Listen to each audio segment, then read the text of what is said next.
dimulai ya. Selamat pagi semuanya. Pagi. Terima kasih atas kesempatan yang diberikan. Dari saya akan membawa materi mengenai parameter operasi dan proses peleburan flow powder di PMA. Sebelum masuk lebih jauh, saya perkenalan diri dulu ya. Jadi saya bersama Bapak Tony Wenas ya, kemarin dalam acara mereka kemarin Caca casual chat with CEO. Kebetulan kemarin dipercaya untuk mengikuti acara ini dan ya sangat bersyukur sih karena bisa bertemu langsung sama Bapak CEO kita ya. Nama lengkap saya Jimmy Sampang Paimbonan. Jadi agak aneh ya, pasti namanya ada Paimbonannya, seperti ini marga. Saya dari Toraja, Selatan. Dari kuliahnya dari ITS Surabaya angkatan 2011, teknik material dan metalurgi ya. Kalau di UI kan metalurgi dan material. Nah kalau ITB kan dia seperti saya, ada materialnya. Mamet. Oke, kemudian dari background saya juga sebelumnya di PT Krakatau Steel ya, BUMN yang tinggi ya, penyakitan. Saya beberapa kali pindah ya, banyak mulai dari proses engineer, pernah di supervisor di area meltingnya untuk proses kita lubur scrapnya itu scrap besi bajanya, terus kita jadikan slab. Jadi kita pakai continuous casting mesin untuk jadinya slab. Akhirnya ketika saya urusan bagian depan PMZ itu rugi ya, peluburan itu rugi, akhirnya saya pindah ke marketing. Jadi saya pernah jadi spesialis market analis ya, jadi membaca situasi pasar gitu ya. Tapi saya nggak main saham ya, jadi saya itu nggak main saham, nggak main jual atau segala-galanya. Terus terakhir di market development baru pindah ke Freeport sebagai supervisor PMS. Makanan perusahaan ada kontrol, contoh ya ini makanan semua dari Makassar dan hobi saya main Mobile Legends sampai sekarang masih main. Karena ranknya dulu pernah Glory ya. Yang paling tinggi apa ya sebelum Mortal. CEO. Oke, gitu aja. Nah sebelum kita masuk, tadi kan judulnya ini ya, mengenai ini parameter operasi dan prosedural flow powder. Pengen tahu dulu nih ekspektasi teman-teman per meja aja ya, masa itu deh. Ekspektasinya apa dari training ini? Saya ingin tahu itu bukan parameter dulu lah, powder Iya. itu seperti apa sih? Terima kasih Mas. Dari meja tengah. Ini prosesnya Pak. Soalnya anggota Bapak ada sosok rahasia Pak. Oh, rahasia. Intel. Area 51 ya. Jangan-jangan ada alien di sana. Oke, berikutnya jadi meja 3. Sama. Sama. Yang akan terkenal Rahasia ya. rahasia. Keluar aja tetap baju. Introvert ya. Jadi kalau ada sedikit informasi Boleh minta Instagram. di sana mungkin lebih mengkawal. Jadi di sini kita berusaha. Oh, baik. Oke, terima kasih semua atas ekspektasinya. Lanjutlah ya, peraturan seperti biasa ya. Kita ada time management, terus kalau bisa HP-nya di silent. Biasanya exit ke sini kalau ada emergency, supaya sudah tahu di mana. Kalau ada yang bingung ditanyakan, kita respect kalau ada yang ide-ide atau pertanyaan, dan kita bisa semoga ini bisa melahirkan pengetahuan baru ya terkait PMR. Nah, PMR atau Precious Metal Refinery. Jadi bahan bakunya PMR ini saya jelaskan dulu ya. Sebenarnya kan materinya itu lebih ke peleburannya si gold sudah jadi gold ya. Tapi ini saya jelaskan sedikit aja terkait proses PMR. Jadi PMR itu mulai dari anode slide. Anode slide itu kita dapatkan dari IA ya, refinery. Jadi teman-teman nanti bisa bayangkan dari limbah itu bisa menjadi suatu logam yang sangat berharga itu mas. Nah dari anode slide ini kita akan proses ya di PMR. Kemudian produknya itu ada berbagai macam sebenarnya. Jadi tidak cuma emas ya. Kita ada emas, ada silver, ada selenium, ada platinum, palladium dan timbal. Nah,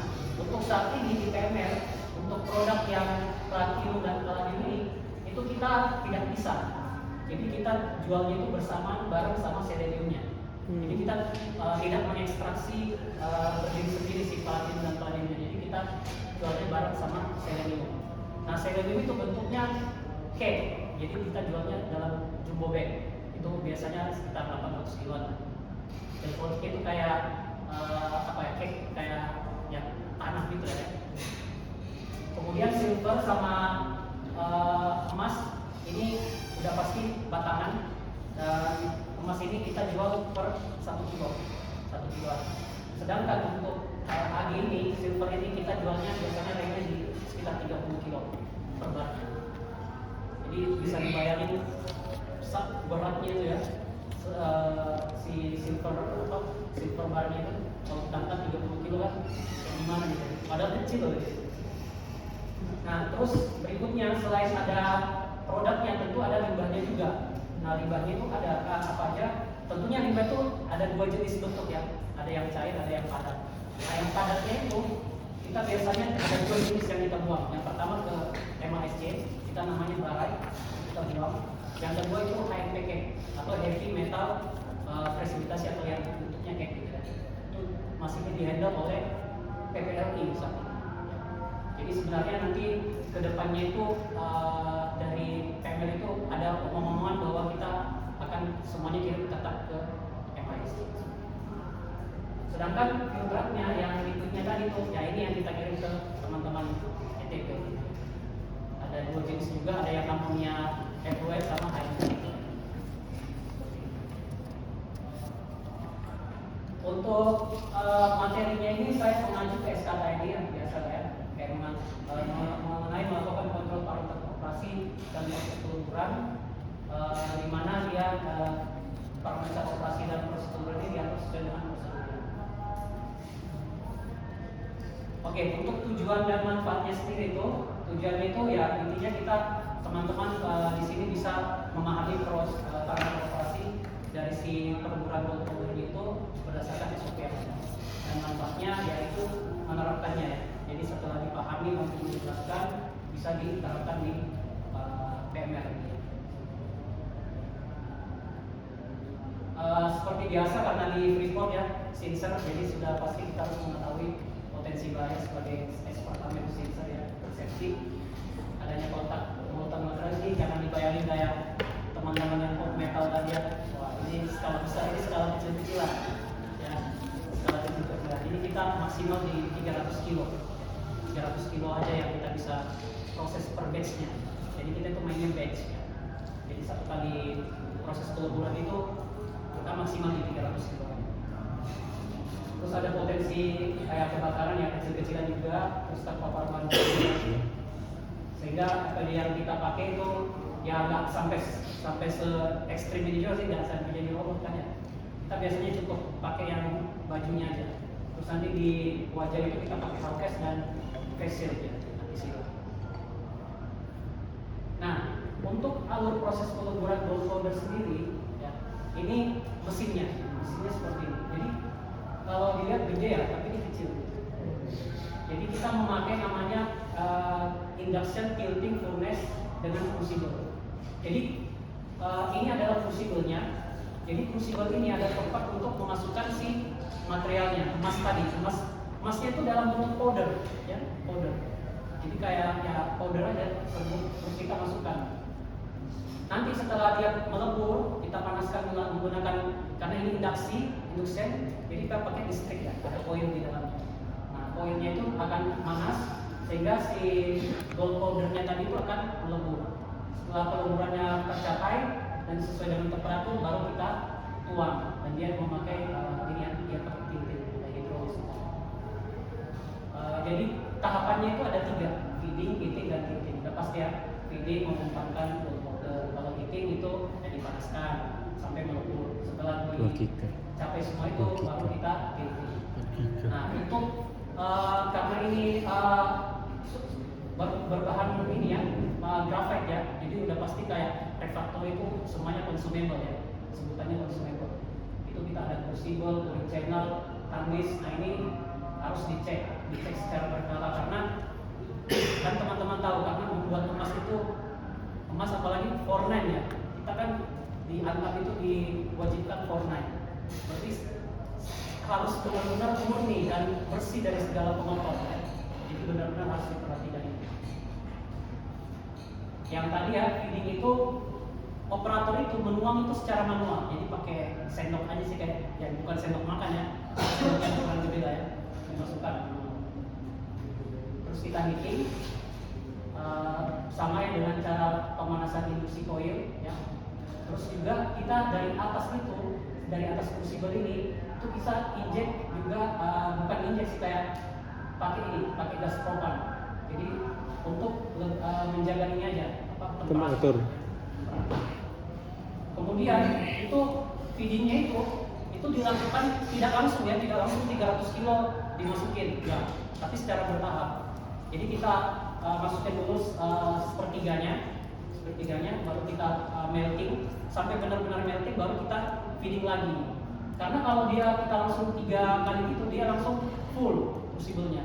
Jadi kita harapannya dia karena ada perbedaan densitas tadi antara powder dan molten-nya. Jadi kita bertahap. Hal yang harus diperhatikan. Nah, yang pertama itu kalau saat tuang dulu dari powder gold ke crucible harus dicek material foreign atau material asing lainnya. Ya. Jadi bisa aja misalnya ada kabel tis, pernah itu kayak gitu, ada baut, nah itu sering kita temui kayak gitu ya. Itu harus dipisahkan. Jadi harus dicek. Terus kesesuaian pembacaan display temperatur dan visual lapangan. Jadi kita ada validasi kedua yang menggunakan tembakan ataupun warna crucible-nya. Kemudian yang berikutnya mengenai rasio udara dan natural gasnya ya. Itu harus kita atur juga. Biasanya sih patokan kita sih warna apinya ya. Biasanya ada kita kalau api biru kan oke lah, itu bisa mantap. Terus kalau jika ada blocking pada tandis dan pouring channel, berarti kita harus cek secara berkala si kondisi pouring channelnya ataupun tandisnya apakah sudah menipis, lubangnya udah nggak presisi, terus atau temperaturnya nggak pas gitu. Sama sirkulasi air tangki granulator, artinya segala sesuatu yang bersifat panas itu sudah pasti harus ada pendinginnya kan. Jadi dinding-dindingnya si crucible itu juga ada untuk mendingan si coil kan ya, kita pakai air sirkulasi. Nah parameternya itu kita main di voltasenya di 100 sampai 400 volt, temperaturnya segini bertahap ya, karena untuk menghindari thermal shock ya, karena kan graphite itu ya sama kayak reflektor ya, gampang mungkin ya retak ya kalau dia shock gitu ya, thermal shock. Terus waktu peleburannya itu yang di sekitar 3,5 jam, kandungan moisturnya di bawah 3% kita jaga, makanya gold powdernya itu sebelum kita lebur itu kita masukkan dulu ke dryer, kita juga punya dryernya ya. Kita dryer keringin baru kita bisa. Terus volume powdernya yang tadi ya, ini min maksnya secara desain, tapi kalau biasanya kita masih di 300-an. Ya yang tadi ya, voltase dinaikkan secara bertahap ya, supaya dia tidak thermal shock ya. Nah, pernah ada suatu kejadian, ini bukan, tapi kebetulan ini kejadiannya di silver. Jadi ketika proses silver. Tapi sebenarnya silver sama emas itu proses peleburannya itu sama, alatnya sama, bentuk sama. Nah, ini pernah kita kejadian kayak gini. Jadi dia itu modelnya itu ini crucible ya, tempat kita melebur si emasnya. Setelah temperaturnya tercapai dan dia berbentuk udah molten ya, itu kita tapping ke sini, ke pouring channel. Setelah di pouring channel, dia akan masuk ke yang namanya tandis. Nah tandis ini akan mengeluarkan dia kayak membuat dia menjadi granul seperti ini. Jadi dia kayak bola-bola. Jadi masuk ke air granul ini, ada tangki di bawah sini, ini isinya air. Nah ini dia akan nanti endingnya berbentuk granul. Nah inilah yang akan kita proses lebih lanjut. Tapi karena SKKN ini adalah peleburan, jadi saya tidak menjelaskan sampai sana. Baru sampai granulasi aja. Sebenarnya nanti ini ada lanjutannya itu casting. Castingnya itu dia akan menjadi barnya, belakangnya. Bisa lah nanti tak share-share kalau mau lihat gambar-gambarnya. Tapi jangan di-share ngopi aja. Ya jadi kembali lagi pernah kejadian karena si tandisnya ini yang tempat kita tuangin tadi si ininya metalnya, yang motor metalnya itu temperaturnya tidak tercapai, itu dia jadi blocking. Ya, jadi blocking. Akhirnya ya efeknya apa? Kita harus matikan proses peleburan. Ya meskipun kecil-kecilan tadi ya, kita tunda, kita cabut dulu ini. Nah, nyangkut ini juga ya biasa lah alasan safety, tunggu dulu dingin bos, gitu ya. Nah, itulah biasa lah. Baru kita ganti dengan tandis yang baru. Itulah efek kalau kita tidak jaga temperatur prekondisi dari si tandis. Nah, sehingga manfaat tadi yang kita bisa dapatkan ketika adanya kontrol itu tadi dilakukan dengan baik, ternyata pertama yaitu ukur peralatan, terus minimal downtime. Ya, tadi ya kalau misalnya temperaturnya tidak dijaga, akhirnya dia belum jadi granul, udah kering duluan, itu bisa downtime lagi.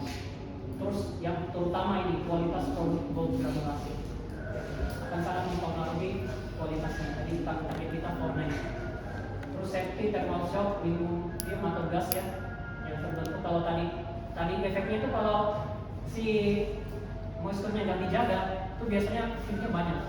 Kalau dia agak basah ya si powdernya. Terus waktu pengukurannya itu.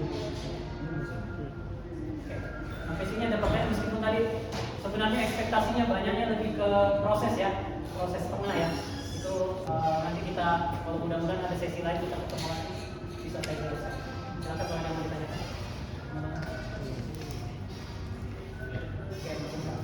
Jadi yang tadi memang skema itu ya, untuk Ya.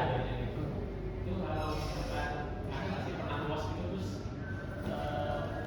operatornya seperti apa itu kan, misalkan pada saat pertemuan jadwal Ya. ceceran Ya. itu terjadi nggak? Oke. Dan apa? Oke, terima kasih Mas. Jadi teman-teman harus bayangin bahwa PMN itu nanti di dalamnya itu benar-benar kayaknya security-nya lebih banyak daripada karyawan, beneran. Jadi ini kayaknya pabrik punyanya security bukan punyanya operation gitu ya. Jadi pernah memang kejadian kalau kita uang itu, jadi bayarannya itu kita punya ember, biasa kita pakai ember kayak kalian cek yang 25 kiloan itu. Nah itu kita taruh situ gold powdernya.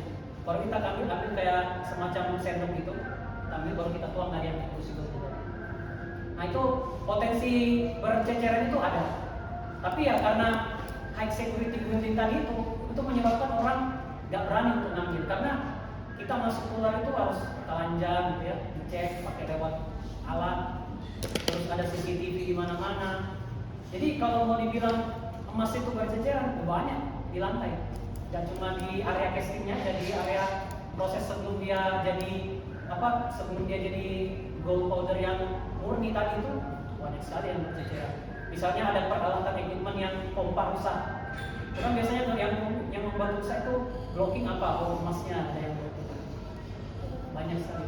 Dan apa yang harus dilakukan itu biasanya yang kayak sudah di area testing itu kita punya ya sama kayak Crisco itu loh, vacuum cleaner.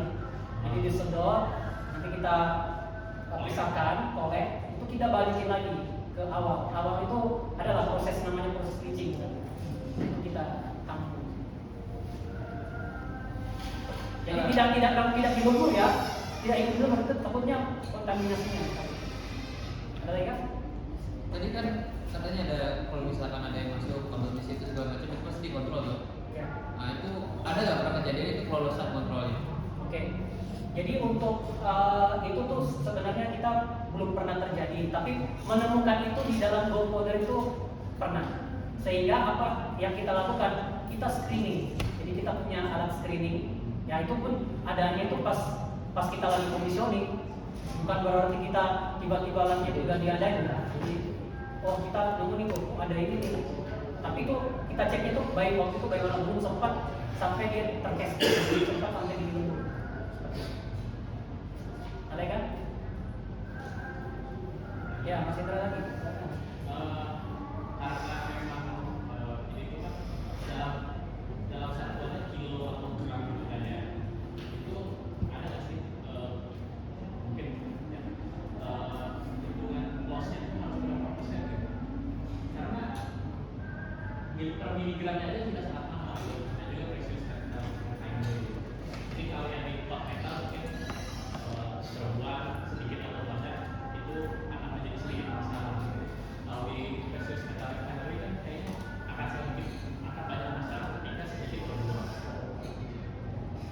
Gimana? Mas Mali mau bantu? Udah, tadi ya. Mas Mali mungkin mau bantu jawab kan? Jadi kan di pressure metal academy itu kalau sedikit luas aja terbuang gitu ya, misalkan bahan bakunya ada sekian kilo maka hasilnya sekian kilo gitu ya.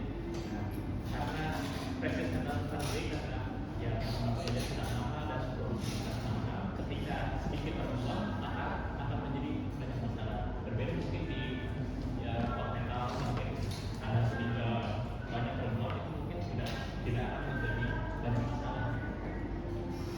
Oke, ini kasusnya berarti ngomongin pabrik secara utuh atau di castingnya? Secara utuh ya. Kalau di pabrik secara utuh agak melebar berarti ya. Iya. Tapi intinya kita jaga kan recovery ya. Jadi yang kita pantau selalu itu masa ya. Kita tahu stream mana yang jauh keluar dari emas yang tidak seharusnya. Nah, ini yang kita pantau. Jadi kalau misalnya ada indikasi ada asai jalur yang tidak seharusnya naik, nah itu akan kita evaluasi. Jadi kita akan buat suatu parameter dari proses sebelumnya untuk memastikan emasnya itu balik lagi ke jalur yang seharusnya, yang mana harusnya lewat jalur proses emas sampai akhirnya di casting. Karena kalau dia lolos misal sampai F2 ya itu udah pasti masalah. Atau dia masuk di online yang seperti misalnya dia muncul di silver bar, itu nggak dihargai mas itu dianggap pengotor di silver bar, itu kan juga kita nggak mau. Jadi para kita monitornya dari aset. Jadi biasanya itu kita mainnya yield ya, artinya apa yang masuk berapa banyak, terus asai akunnya berapa, itu kan bisa kelihatan kilogramnya berapa. Itu pernah kejadian itu di PMR, kok hilang banyak ini, oh cari, bener dicari. Jadi di tangki itu di drain, semua tangki di drain itu yang terutama yang berpotensi, yang semuanya kan. Kita drain, kita buka manhole-nya satu-satu. Wah ada nih ternyata. Terus kita ambil, kita timbang, matching akhirnya. Itu pernah kejadian. Jadi itu pernah sih kayak kita memang harus ya tadi dicari. Terus satu aja sampai miligram enggak? Gram.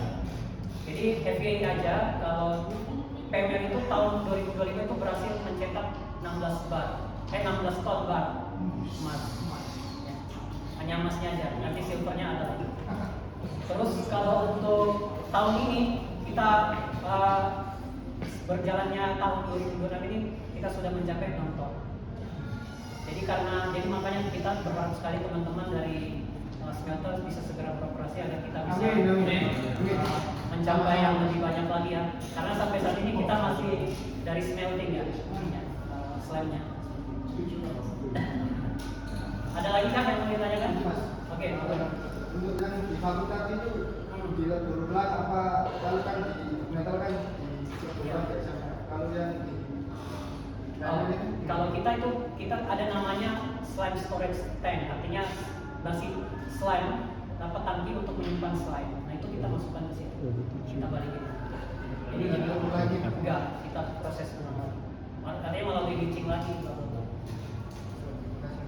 25. Ya mesti 5. Oke. Ada lagi kan? Kalau nggak ada kita lanjut ya. Para kesimpulannya tadi ya parameternya ada voltase, temperatur, kandungan moisture, volume. Apa saja? Sedangkan prosesnya itu ada Iya, kita paham ya. singkat tapi ya itulah ya. Evaluasi nih dari tim sini dulu lah. Alasan kadar moisture atau proses basah dijaga. supaya kering bukan lebih cepat reaksinya. Kalau kadang lama mungkin. Kalau ini jawabannya meminimalisir tertutup film. Sama tadi kan ya, yang tadi kalau airnya banyak bisa meletup gasnya filmnya juga. Tim tengah, jenis furnace yang digunakan pada proses pengukuran gold. Induction. Ada yang tadi? Induction. Induction, tilting, furnace, distribusi gold. Yang tim 3 pada proses tilting pemanasan harus dilakukan menggunakan burner pada cooling channel dan coil ditandis. Tujuannya apa? Pertama temperatur, ada lagi? Mas Madi mungkin Ya artinya pengennya sih kita untuk mendapatkan granul yang sempurna. Ya tadi yang saya bilang ya, kejadian itu tandisnya itu tidak terlalu panas menyebabkan dia blocking di situ. Selanjutnya, ini pertanyaan benar salah. Tunas teman. Tim satu lagi, feeding, knitting, dan knitting adalah proses pengumpulan gold powder di PMR. Benar. Nah, nanti ya, nomor 2, tim tengah, voltase, temperatur, dan waktu adalah parameter utama yang harus dikontrol. Benar atau salah? Benar. Nah, nomor 3, terpapar bahan kronis tidak termasuk dampak yang diyakinkan. Salah. Tersebut dapat disingkat pada 10 kilo. Salah. 300. Oksidasi tidak akan terjadi pada proses pengukuran emas. Tidak. Hah? Salah. Salah. Salah benar. Karena emas itu ini ya mulia ya, namanya logam mulia. Jadi dia tidak gampang untuk bereaksi dengan udara luar gitu ya. Sehingga dia bisa. Tadi yang 300 kilo tadi 250. Layarku rusak kok. Cuma segini tuh. Nah ini kebetulan fotonya kami waktu kita produksi emas pertama first gold. Ini ada Mas Mardi di sini. Saya kebetulan nggak ada karena waktu itu pulang Natalan ya, pulang ke Makassar. Jadi soalnya ada Natalan. Melarikan diri. Sebenarnya saya lebih takut ya. Oh itu di dalamnya PMR kayak gitu ya? Ya, jadi ini kebetulan bapak ini berangkasnya. Waduh. Ini salah satu tugasnya supervisor ini buka berangkas. Jadi kita berangkas tahu. emasnya? Hah? Berangkas emas. Berangkas emas silver ada nih. Oh ini. Ini Kita tahu mau ngambil lagi. Iya. Kita tahu. Ya, jadi gitu. Passwordnya apa? Waduh. Nah, passwordnya ini ada 2. Yang buka satu dari supervisor, satu dari security. Begitu Jadi kalau mau tahu dari supervisor itu nggak bisa, harus security-nya juga. Ada kok. Money heist ya, money heist. Money heist. Siapa aja. Iya, iya. Temenan sama. Jadi kayak gini kan alurnya udah tahu saya. Tapi itu aja mungkin. Terima kasih semuanya. Ini